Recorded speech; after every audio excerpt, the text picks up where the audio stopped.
Bapa, kiranya kami dapat sungguh-sungguh memberikan hati yang terbaik, fokus yang terbaik, karena firman itu adalah Allah. Biarlah kami menyambut firman-Mu seperti menyambut Allah itu sendiri, karena Engkau adalah firman Tuhan yang mau sungguh-sungguh tertanam, bertumbuh, berakar, menghasilkan buah-buah firman, sehingga kehidupan kami tidak sama lagi. Kehidupan kami diubah sepenuhnya menjadi Kristus yang hidup di dalam kami semua, memerintah atas hidup kami, melindungi, memelihara, dan menuntun setiap langkah kehidupan kami. Kiranya kami dapat mempercayai semua firman-Mu ini, mempercayai seluruh hidup kami kepada firman-Mu untuk kami taati dan ikuti.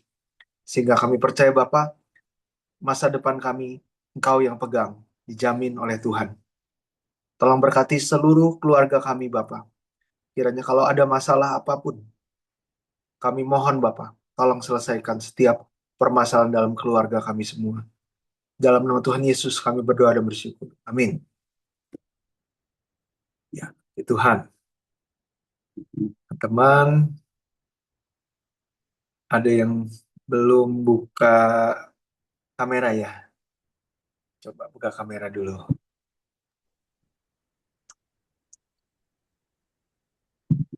Tinggal Maria Bennett ya. Iya, benar. Maria.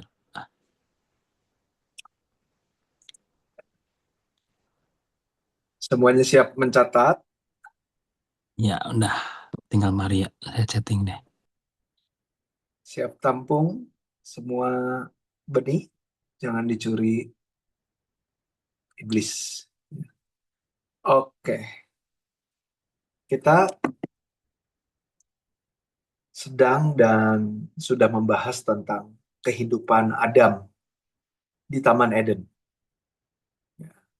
Ngapain aja Adam di Taman Eden? Pertama, bersekutu dengan Tuhan. Ya, bersekutu dengan Tuhan di Taman Eden, tinggal bersama-sama.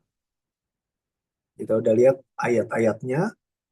Jadi ini adalah kerinduan Tuhan dengan kita semua. Ya, kita ini Adam-Adam, manusia-manusia, makhluk ciptaan yang paling mulia yang Tuhan ciptakan. Supaya Tuhan bersekutu dengan kita, tinggal bersama-sama dengan hidup kita. Lalu yang kedua, Tuhan berfirman kepada Adam. Tuhan berfirman kepada Adam di Taman Eden saat itu. Nah, ini adalah gambaran dari Tuhan berbicara kepada kita di Taman Eden yang adalah bait suci, ya, tempat tinggal Tuhan.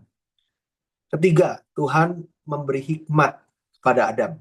Tuhan memberi hikmat kepada Adam, nah, sehingga Adam dapat memberi nama semua binatang ciptaan Tuhan yang lain, ada maknanya, hafal. Ini kalau bukan hikmat atau pikiran kepintaran yang Tuhan kasih, nggak akan bisa. Lalu keempat, Tuhan memberikan Adam kuasa atas ciptaan. Ya. Nah, ini adalah melambangkan kehidupan sejati kita, yaitu kehidupan kerajaan sorga. Dikasih kuasa untuk memerintah bersama-sama dengan Raja segala Raja, Yesus Kristus. Ya, kita sering dengar ayat, jadikanlah semua bangsa muridku. Ya, Injil kerajaan Allah ini akan disampaikan sampai ke ujung bumi, baru tiba kesudahannya.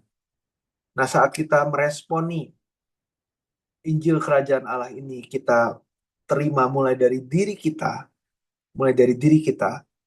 ya, kita harus tanya, aku sedang menghidupi sebagai manusia kerajaan Allah enggak? Kerajaan Allah yang diperintah oleh Allah. Dan dimulai dari diri kita, kerajaan Allah ini harus diperluas sampai ke seluruh pelosok hidup kita, sampai ke seluruh sudut hidup kita. Dipenuhi oleh kerajaan Allah, oleh pemerintahan Tuhan. Nah, Tuhan pakai orang-orang yang seperti itu untuk mengerjakan kerajaan Allah ini. Memerintah bersama-sama dengan Raja segala Raja Yesus Kristus. Banyak yang salah paham, asik, aku bisa memerintah semauku, aku bisa melakukan semauku, aku punya otoritas, saya sewenang-wenang gitu. Tidak seperti itu. Jadi memerintah sebagai raja bersama-sama dengan raja segala raja Yesus Kristus itu, kita memerintah apa? Apa yang kita perintah? Perintah apa? Perintah kita bukan. Pemerintahan kerajaan sorga. Pemerintahan kerajaan sorga ini diaplikasikan semakin luas lagi.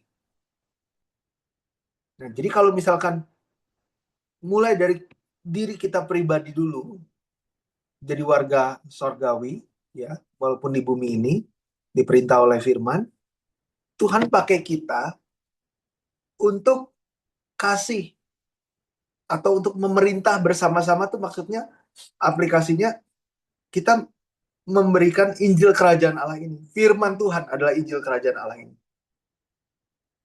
Orang tersebut terima, sehingga orang tersebut diperintah juga. Nah, itu maknanya. Diberikan kuasa memerintah sebagai raja, diberikan kuasa untuk memerintah semua ciptaan. Karena Tuhan mau semua manusia ini diperintah oleh firman Tuhan kan. Dengan apa? Dengan kita menginjil, dengan kita belajar, dengan kita aplikasikan mulai dari hidup kita. Kita kasih contoh kehidupan di dalam firman itu seperti apa. Nah, sehingga banyak orang bisa menerima ini. Nah, sehingga aku diperintah oleh raja. Orang lain pun melalui aku jadi diperintah oleh raja. Nah, ini memerintah sebagai raja bersama-sama dengan Yesus Kristus. Itu maknanya. Ya, bukan kamu dikasih kuasa mau melakukan apapun boleh. Ini kamu dikasih planet ini, kamu kasih planet itu. Gitu. Ini bukan cuma sekedar seperti itu seenaknya. Kerajaan sorga itu adalah sebuah kerajaan yang ada hukum-hukumnya. Ya, bukan kerajaanku kan, kerajaan Tuhan. Berbeda kalau kita um, memerintah dengan di dalam kerajaanku. Berarti ya kita yang atur hukum-hukumnya, kita terserah kita mau ngapain seenaknya gitu ya. Tapi ini masalahnya kerajaan Tuhan. Jadi jangan salah mengartikan, jangan salah mengartikan firman Tuhan. Lalu di Taman Eden, Adam beribadah kepada Tuhan. Adam beribadah kepada Tuhan. Nah, jadi waktu Tuhan menciptakan Adam di Taman Eden, Tuhan tuh kasih firman, kasih kerjaan yang jelas loh di Taman Eden. Bukannya Taman Eden Adam ngapain ya? Bukannya nggak jelas kayak gitu. Ada kejelasannya. Sangat-sangat jelas. Yuk kita lihat ayatnya di Kejadian 2 ayat 15. Kejadian 2 ayat 15.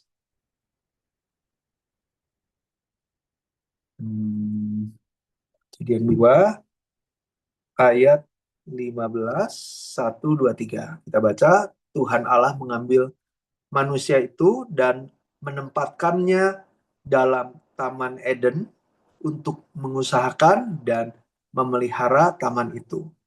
Ya, Adam ditaruh di Taman Eden untuk mengusahakan. Bahasa Ibraninya abad, mengusahakan di sini.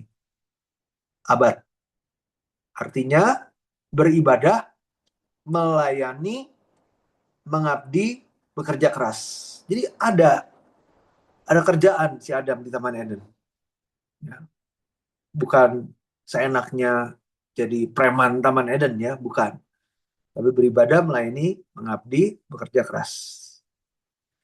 Nah, apa kehidupan apa yang Tuhan inginkan dari kita? Apa tujuan Tuhan menciptakan kita?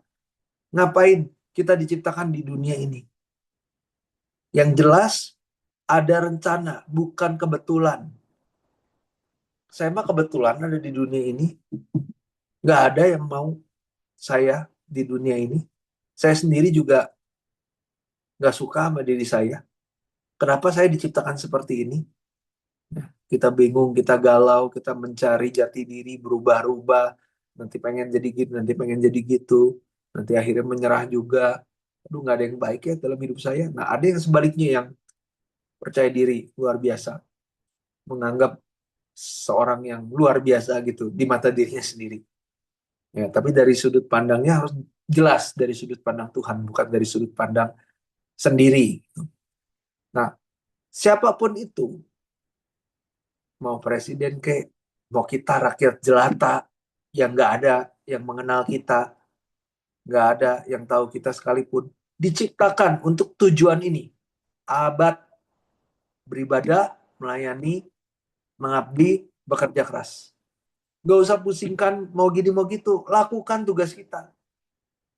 Saya harapan saya, cita-cita saya harus begini, harus gitu. Percuma itu kalau kita diciptakan Tuhan sebenarnya untuk beribadah, tapi kita nggak mau beribadah. Melayani kita nggak mau melayani, mengabdi kita nggak mau mengabdi, bekerja keras untuk Tuhan nggak mau. Ya, jadi itu ciptaan tidak melakukan seharusnya tugas atau tujuan dia diciptakan. Ya, jadi mulai saat ini nggak usah galau lagi.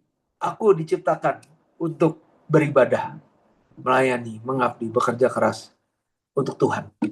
Itu yang pertama. Terus, dan memelihara. Tugas yang kedua, diberikan kepada Adam, diberikan kepada kita. Dan mengusahakan. Bahasa mengusahakan dan memelihara. Dan memelihara. Memelihara di sini, syamar. Bahasa Ibraninya artinya menjaga, memagari. Adam ditaruh di Taman Eden. Adalah Gan, Taman Gan. Tempat atau tanah area yang dipagari, dipisahkan, dibedakan, dijaga ini. Tuhan sudah dan terus-menerus tahu bahwa iblis ular ingin mencuri, ingin membunuh iman Adam. Ya. Nah, maka itu dikasih perintah jaga taman itu. Bagaikan satpam yang menjaga. Karena apa? Musuh ingin mencuri, ingin membunuh iman. Ingin membunuh apa yang ingin mencuri apa yang Tuhan janjikan, berikan. Yaitu kehidupan ibadah, kehidupan bersekutu. Jadi orang yang serupa dan segambar dengan Tuhan yang adalah firman Tuhan. Ini mau dihancurkan sama iblis. Jadi ini adalah kehidupan yang harus dijaga. Kehidupan iman harus betul-betul dijaga. Karena iblis sama seperti singa yang mengaum-ngaum, mau membunuh kita. Ya, iblis bagaikan pencuri, perampok, pembunuh yang ingin mencuri, membunuh, merampok iman kita. Nah, jadi kita nggak boleh kehilangan kehidupan beribadah. Mulai dari bumi ini. Inilah tujuan Tuhan menciptakan manusia, baik di bumi maupun di kehidupan kekal. Ya, setelah selesai menghidupi kehidupan di bumi, baik dunia yang sekarang maupun di dunia nanti, di dunia kekal, kita diciptakan untuk beribadah. Ini tujuan utama, utama. Bukan prioritas ke-10, ke-3, ke-4, ke-5. Bukan. Utama, kehidupan utama, tujuan utama. Di dunia sekarang maupun di dunia kekal. Ibadah. Nah, kalau misalkan kita renungkan, kok aku nggak suka ibadah ya? Kok aku risih deh kalau ibadah? Kok aku terganggu rasanya kalau ibadah hidupku ini? Apalagi melayani, apalagi bekerja keras, mengabdikan diri. Aku mau hidup sesuka hatiku. Atau aku mau ibadah sesuai caraku. Um, Sesuai dengan apa ya, kecocokanku, kenyamananku, styleku. Styleku tuh begini ibadahnya. Kita nggak bisa memilih style kita. hal kita beribadah itu bukan kita seperti pergi ke Pujasera, ke food court, kita dikasih uang jajan sekian, aku mau pilih apa ya? Aku mau pilih yang terbaik pastinya. Yang paling cocok bagiku pastinya. Karena kita terbatas uangnya contohnya. Nah ibadah nggak seperti itu. Ibadah itu di dalam kehendak Tuhan, di dalam aturan Tuhan, di dalam koridor Tuhan. Tuhan yang ngatur ibadahnya bagaimana, kita tinggal ikuti. Ya, mungkin kita merasa diri kita kreatif. Kita orangnya bosenan dan sebagainya. Pengen pakai my style gitu ya. Freestyle gitu. Ini bukan bukan joget freestyle ini. Bukan. Ini bukan rap freestyle. Enggak, ibadah itu harus sesuai dengan aturan Tuhan, kehendak Tuhan. Ah, kalau kayak gitu saya nggak cocok kalau kayak begitu. Saya risih, saya nggak suka. Maka dari itu Alkitab mau menegaskan kita bahwa kita nggak akan cocok hidup di sorga. Kita nggak akan suka sorga. Karena Alkitab kasih tahu di sorga kita melakukan pekerjaan apa di sorga dengan detil. Alkitab kasih tahu. Kita baca. Wahyu 7 ayat 15. Wahyu 7 ayat 15 mulai. Karena itu mereka berdiri di hadapan tahta Allah dan melayani Dia siang malam di bait sucinya. Dan Dia yang duduk di atas tahta itu akan membentangkan kemahnya di atas mereka. Jadi sorga adalah tempat tinggal atau rumah Tuhan. Itu sorga. Apa itu rumah Tuhan? Sinonimnya, persamaan katanya, bait suci. Rumah kudus, karena Tuhan kudus. Tuan rumahnya Tuhan. Jadi sorga adalah bait suci. Jadi gambaran sorga di dunia ini adalah gereja. Ya. Melayani Tuhan siang malam. Kata melayani di sini memiliki makna beribadah. Beribadah. Siang malam di sini adalah um, sebuah sebuah kiasan yang artinya terus menerus. Bayangin ya, hidup kita terus menerus ada di gereja, boring. Aduh, kok hidupnya kok jadi kayak di penjara gitu ya. Terus kerjaannya ibadah terus. Jangankan ibadah terus, saya ibadah 1 jam saja saya nggak kuat loh. Saya udah pantatnya udah panas, ya, hati pikiran gelisah, mau tidur nggak enak lagi. Wah, gimana nih? Ah, udahlah, alasan mau ke WC, bolak-balik WC dan sebagainya. Ya bukan nggak boleh ke WC, cuman kan nggak betah gitu rasanya kalau ibadah lama-lama kayak begitu. Nah, artinya apa? Kita nggak betah dong di sorga. Nggak cocok dong di sorga.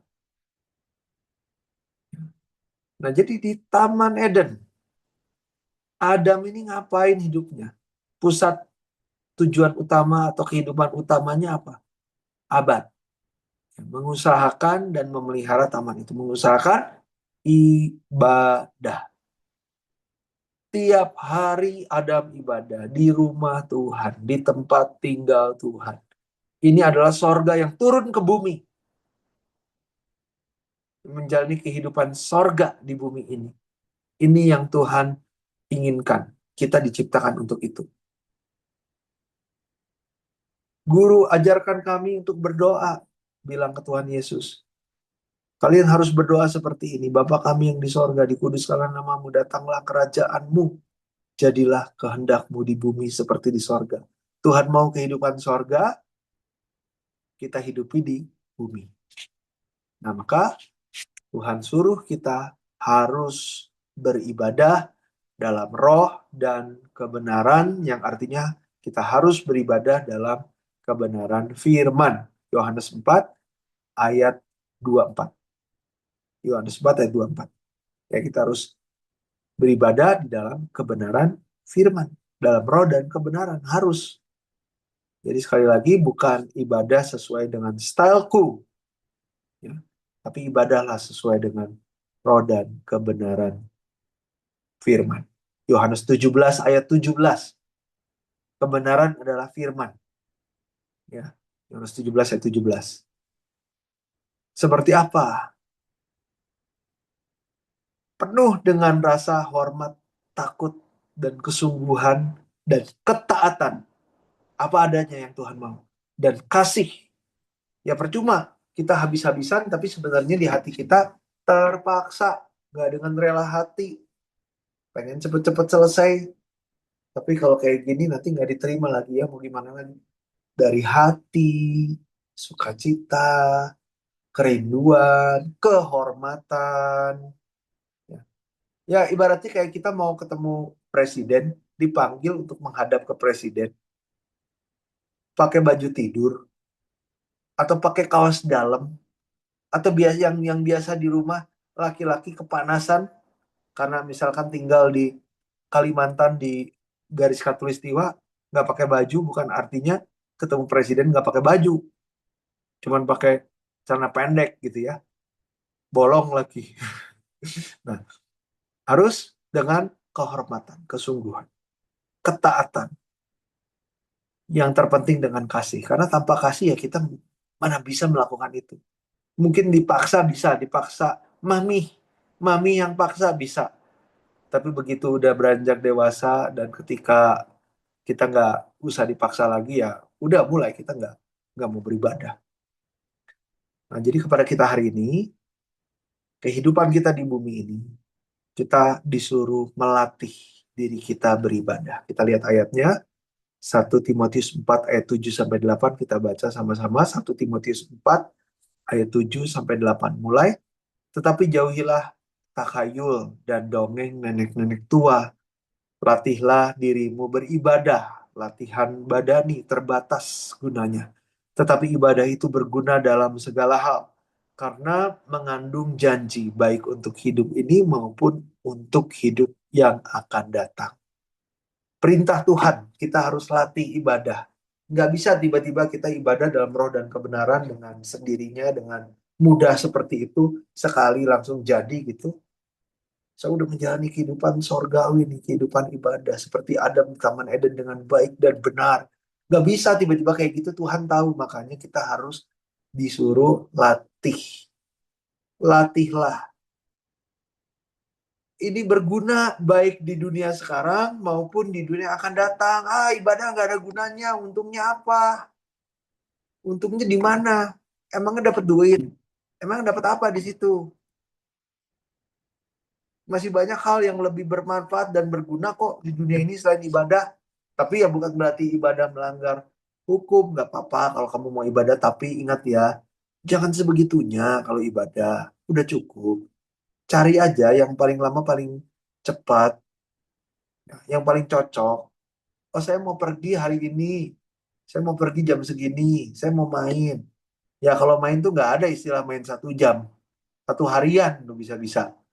Jadi aku ibadahnya sebelum mall buka, ibadah 1 jam aja. Habis itu udah beres, rasanya lega banget. Mall buka atau tempat apa buka. Sampai tutup kita di situ nongkrong. Oke Besti, oke Ma Bes. Nah, langsung bergosip berjam berapa jam, jalan-jalan berapa jam, nonton berapa jam gitu ya. Nah, tapi kalau ibadah, aduh, nggak kuat kan? Ya oke, Tuhan ngerti, makanya harus dilatih, ya, harus dilatih, harus dilatih bro and sis. Kata latihlah adalah gimnaso, gimnaso. Kata gym berasal dari sini, artinya latihan dengan usaha yang penuh batas maksimal seperti atlet yang berlatih untuk kompetisi atau tentara yang berlatih untuk persiapan perang dan disiplin. Nah, jadi latihan untuk kompetisi olimpiade. Bawa koper, pergi dari rumah. Kenapa? Tinggal di asrama, asrama atlet. Mulai dari subuh sampai malam diatur hidupnya. Nggak bisa seenaknya. Ada jam istirahat tentu ada, tapi itu pun ada aturan ketat. Ya, bukan artinya waktu istirahat aku bisa pakai untuk begadang, nggak bisa. Jam tidur pun diatur dengan sangat ketat. Ya. Mau nggak mau, pokoknya you harus tidur. Mau nggak mau, you harus bangun. Kita ngelihat seperti ini gimana? Ih keren ih. Jadi atlet Olimpiade, ih keren ih, bangga ih, membawa nama harum. Aku bangga deh sama kamu, anakku, ya, atau temanku, atau siapalah. Ya bangga. Wah keren ya, latihannya keras ya. Semangat ya bro. Nah, tapi untuk ibadah, udah lu jangan sebegitunya. Udah, nanti lu bisa eh, apa namanya, jenuh. Kita harus ada seimbang. Kita harus ada rohana, nggak harus rohani aja. Apalah apalah gitu kan. Kalau soal ibadah lama dikit aja firmannya langsung pundung, langsung trauma, dendam. Nah, jadi kita doa lama dikit aja, aduh doanya apa sih, doa tele dasar. Oke, tolong ampuni kalau misalkan ada yang doanya diulang lagi, mungkin kita otaknya udah nggak setajam dulu gitu ya, tolong diampuni. Tapi kalau ngomongin orang berjam-jam tuh seru. Kenapa bisa ngomongin A, B, C? Tapi kalau nge-YouTube, nge-TikTok, nge-IG lah apa, 1 jam, setengah jam, aduh bentar amat mami, jangan ambil dulu gadgetku, ya kan? Coba bayangin, kalau untuk hal duniawi, kalau untuk prestasi duniawi, habis-habisan, it's okay, nggak apa-apa, bagus. Ya. Work hard, party harder gitu ya, nggak apa-apa. Tapi kalau buat ibadah, ya ampun, dikit aja ini. Jadi makin lama gereja makin memanjakan jemaatnya. Oh jemaat sukanya apa? Ya kita ikuti aja. Oh jangan terlalu begini loh. Pak, awas ya kalau bicaranya terlalu begini. Bicaranya yang begini-begini aja. Udah begini, begitu, begini, begitu. Diatur waktu dan semuanya. Kalau sampai salah kita nggak ngundang lagi loh apa. Akhirnya yang menyenangkan. Aduh senangnya dengarnya. Lucu banget. Banyak ngakak gua apa segala macam. Begitu ngomongin ayat, begitu ngomongin firman, wah nguap langsung. Nah, jadi kita harus latih ibadah dalam roh dan kebenaran sesuai dengan firman.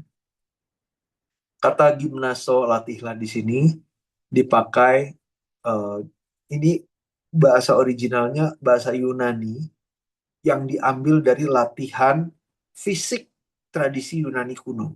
Latihan fisik tradisi Yunani kuno yang ekstrim sekali, yang ekstrim sekali dan sangat disiplin sekali. Karena mereka sangat menghargai nilai pelatihan fisik. Ya. Jadi gimnasium, tempat olahraga di Yunani banyak di mana-mana. Ini adalah pusat edukasi dan pusat kehidupan orang Yunani. Orang Yunani percaya ya kita harus belajar yang pinter, kita harus olahraga yang maksimal sehingga tubuh dan pikiran ini harus sehat, harus terbaik, harus the best. Memang untuk sementara waktu Yunani sempat menjadi negara yang is the best kan di dunia, nomor satu di dunia. Nah, mereka percaya kesehatan tubuh, fisik, dan mental ini harus harmonis, saling berhubungan. Harus dua-dua dilatih dengan sangat baik. Maka pusat edukasi dan uh, pusat olahraga mereka luar biasa. Jadi ya mungkin mayoritas semuanya sehat walafiat, pinter-pinter dan sebagainya. Ya, tapi ujung-ujungnya itu hancur juga kan kerajaannya. Nah, jadi bukan itu maksudnya. Yang Tuhan maksudkan adalah ibadah. Harus kayak orang Yunani. bagaimana mereka sangat mengutamakan ya edukasi dan fisik kesehatan.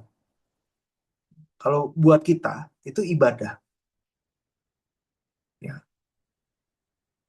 Nah, tujuan mereka tuh apa? Supaya bisa menggapai level tertinggi. Dan memang betul juga, contohnya prajurit salah satu bagian dari Yunani. Mungkin udah ada yang pernah nonton film 300 bisa melawan pasukan Persia yang jumlahnya jauh lebih banyak, entah berapa kali lipat lebih banyak. Cuma dengan 300 orang. Ini cerita sejarah juga kan, betul kan? Cuman ya kalau di film kan ya dilebay-lebaykan lah gitu. Nah, ini kenapa? Karena latihannya mereka menggapai sampai level tertinggi. Demikianlah Tuhan ingin kehidupan iman kita, latihannya sampai level tertinggi, sampai iman kita sampai level tertinggi. Tapi ini yang kayak begini nggak populer, nggak laku, dan nggak dipercayai bahkan oleh orang Kristen. Nggak harus sampai sebegitunya. Cilaka kayak begitu. Berarti udah nggak percaya Tuhan, gitu namanya nggak percaya firman. Menambah mengurangi yang enak-enak aja gitu ya. Itu namanya nggak percaya dengan baik. Nah, jadi untuk menggapai, latihlah dirimu beribadah supaya bisa mencapai atau menggapai level yang tertinggi.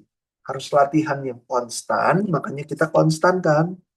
Nggak cuma sekali KKR, aduh saya KKR sangat disentuh, sangat lega, beban berat saya lepas rasanya gitu kan. Aduh, saya jadi sukacita nih, pengen ketawa-ketawa terus. Happy ya. Bukan cuma sekali, terus nanti besoknya ya gitu lagi.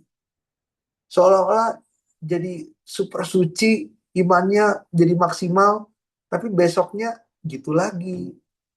Nggak bisa cuman sekali KKR terus beres gitu ya.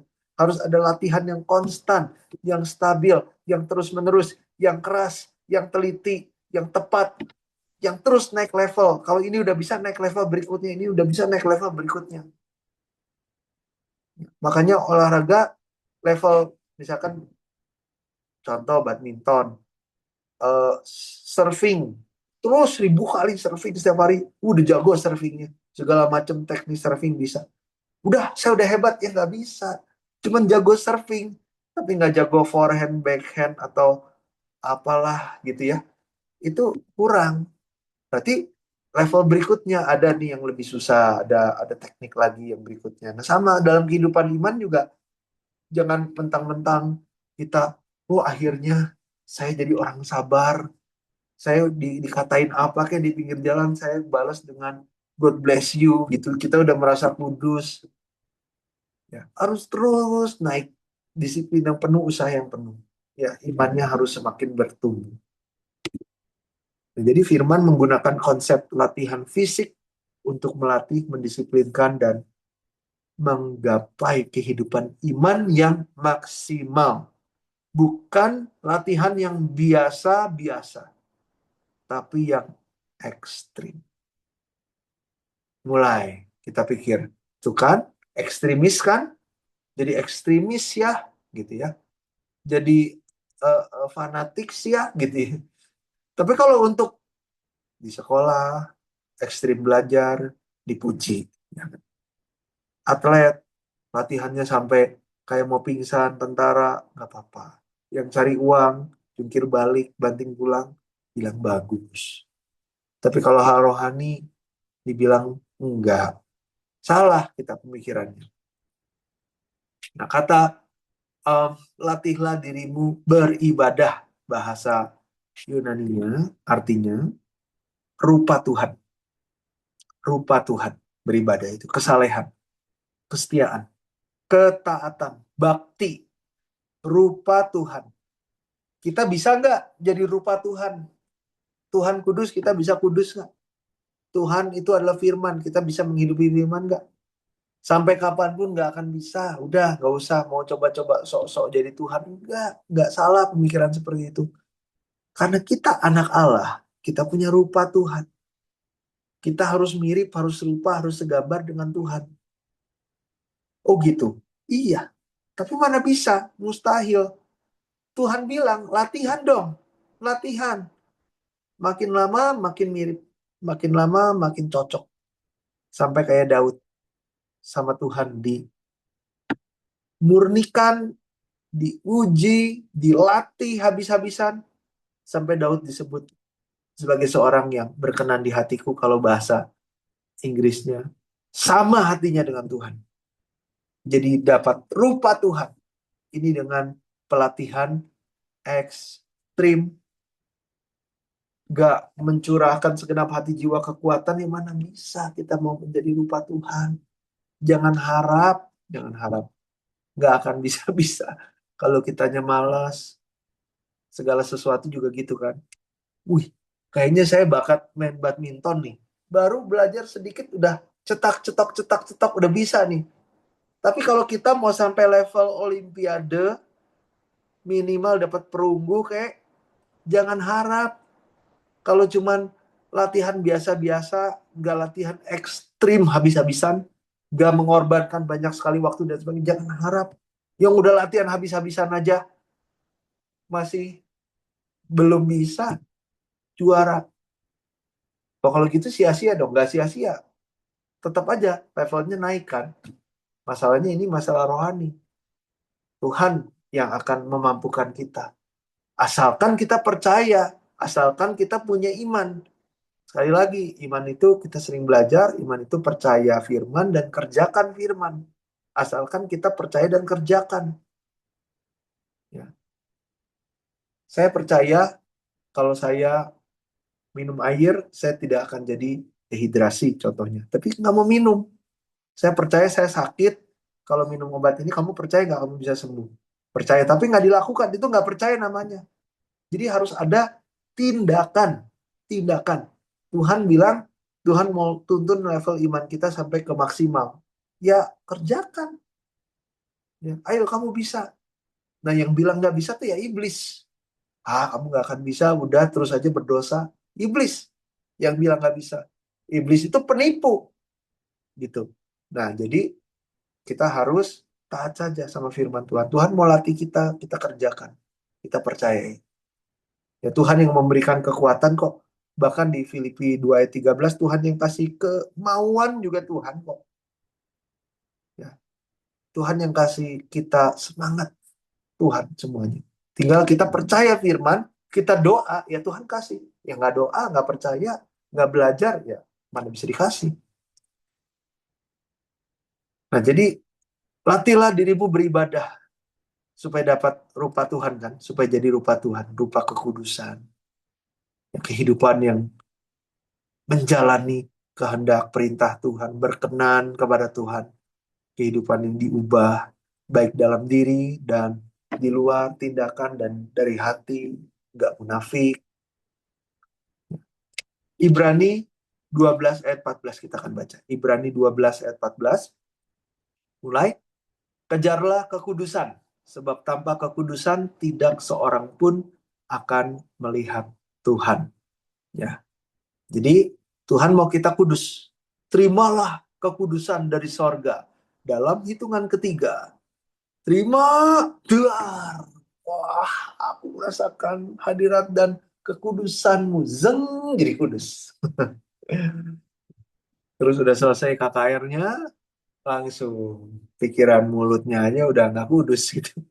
Nah, jadi kata kejarlah kekudusan, kejarlah bahasa Yunaninya dioko yang artinya kejar, gapai.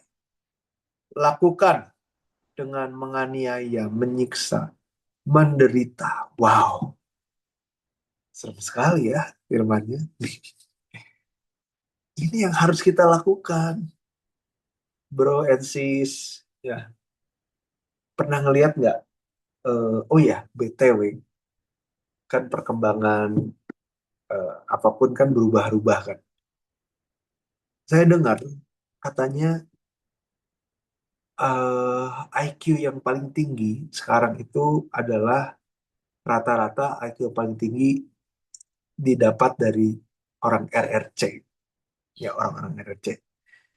Nah, orang di RRC pemerintah itu sangat membatasi sosial media, khususnya sosial media seperti TikTok dan konten-konten yang bukan hanya receh, tapi konten-konten sampah yang merusak otak, itu dikontrol sama pemerintah. Karena pemerintah tidak mau rakyatnya, generasi berikutnya itu jadi generasi apa ya istilahnya, generasi cemas lah istilahnya. Nah, jadi apa yang pemerintah lakukan itu,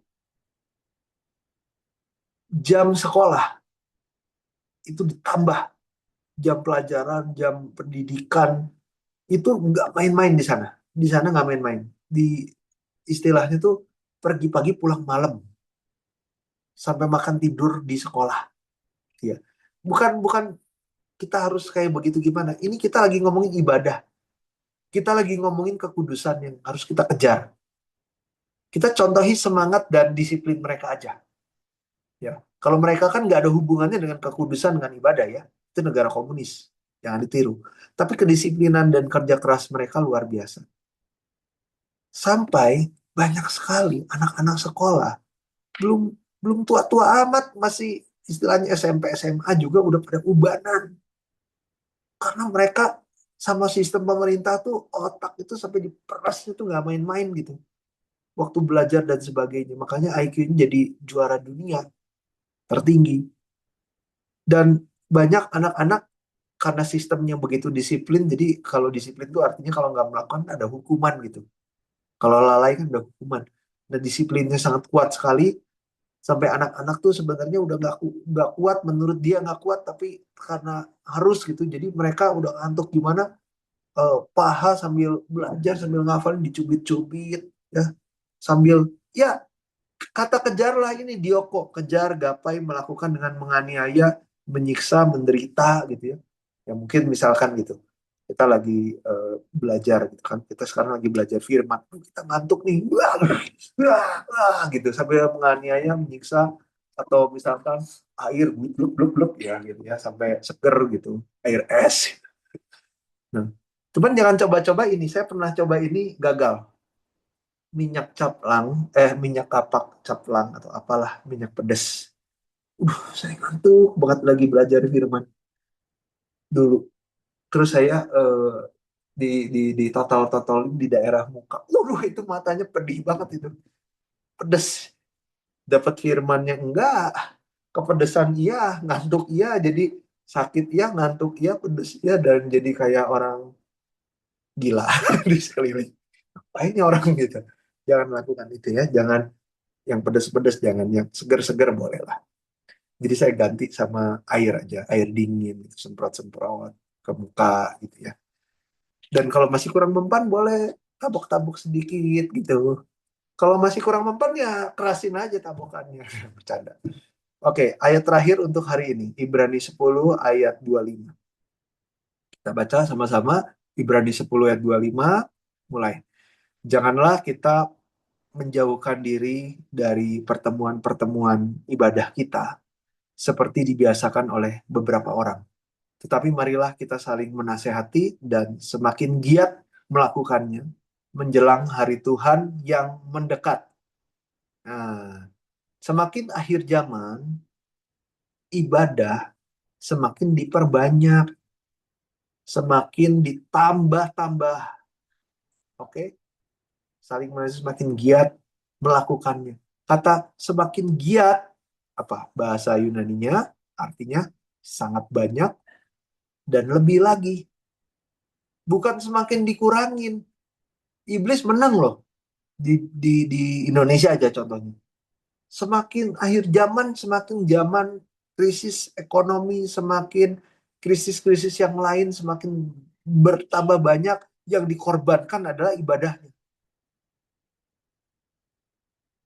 Jadi semenjak saya sibuk sekolah, ingin masuk ke kampus A, kampus B, harus belajar habis-habisan, mengejar nilai. Jadi waktu ibadah saya dikorbankan. Jadi waktu ibadah, ibadah yang sebelumnya saya ibadah jadi dikurang-kurangin, seminggu sekali aja itu juga udah sering bolong, dan kita pilih-pilih ibadahnya, mana ya ibadah yang tercepat, ya. Ada nggak yang cuman sekian menit, saya nggak mau bertele-tele ya, pokoknya sekian menit, saya udah nggak ada waktu gitu. Nah, semakin akhir zaman, orang semakin berkurang ibadah.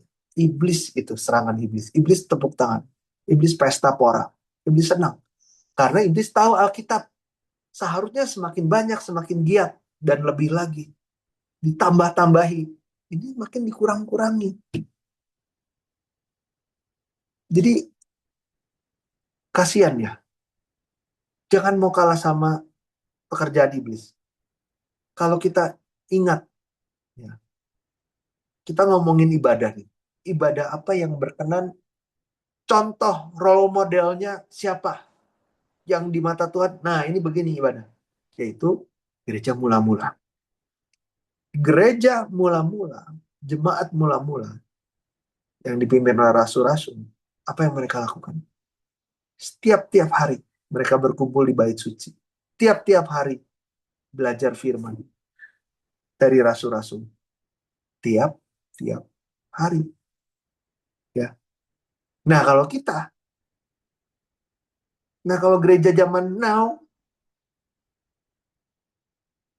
satu ayat, habis itu ngomong hal-hal dunia.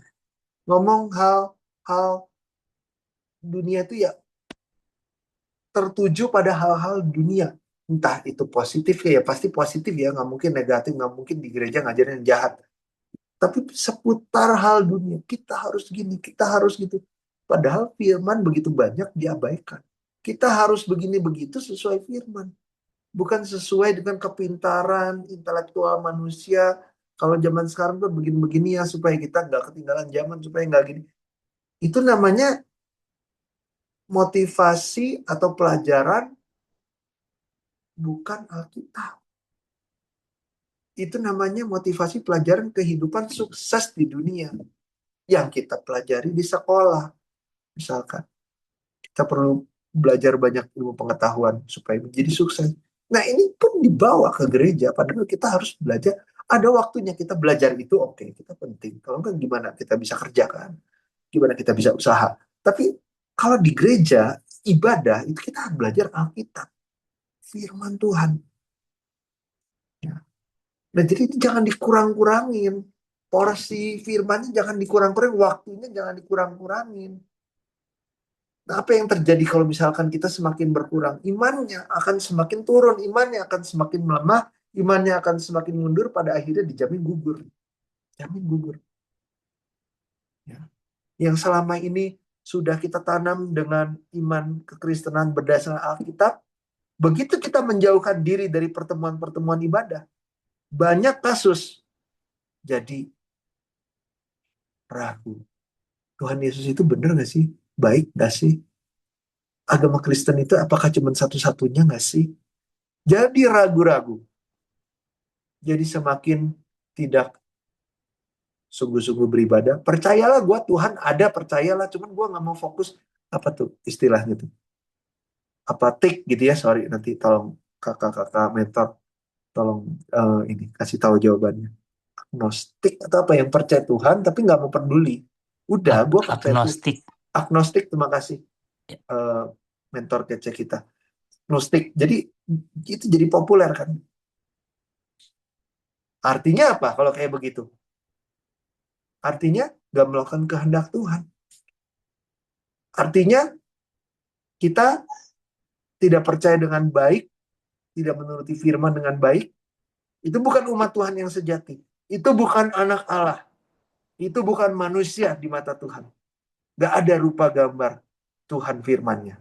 Iblis tepuk tangan. Senang. Ya kan? Dalam peperangan iman, iblis menang. Kalau kayak gitu. Kenapa? Salah satunya karena menjauhkan diri dari pertemuan-pertemuan ibadah. Ya, untuk hari ini sampai sini dulu, kita akan lanjutkan minggu depan. Sebentar kita akan sharing bersama-sama sambil absensi. Mari kita berdoa.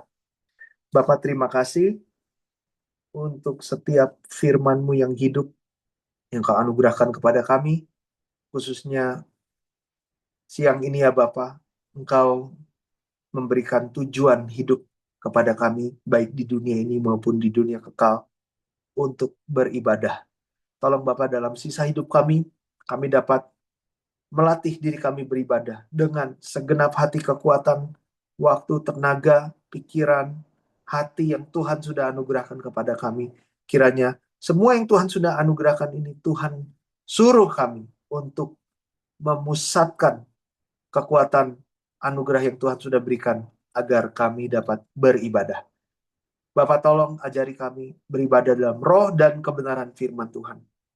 Tolong Bapak, kiranya kami dapat menjadi orang-orang yang semakin hari semakin dilatih imannya, semakin kuat, semakin maju, semakin naik, sampai ke level yang Tuhan inginkan. Level di puncak kesempurnaan maksimal yang Tuhan rindukan. Bapak, kami percaya firman-Mu penuh kuasa saat kami sungguh-sungguh percaya, saat kami sungguh-sungguh mengerjakan, karena kami percaya kepada firman-Mu Bapak, bukan karena kekuatan dan kepercayaan kami, maka Tuhan akan menganugerahkan kemampuan, mulai dari keinginan, mulai dari semangat, mulai dari kekuatan, mulai dari rasa lapar dan haus dan kerinduan yang besar, dan kekuatan dan anugerah demi anugerah, mujizat demi mujizat dianugerahkan kepada kami, agar iman kami semakin bertumbuh, khususnya melalui kami melatih diri kami beribadah.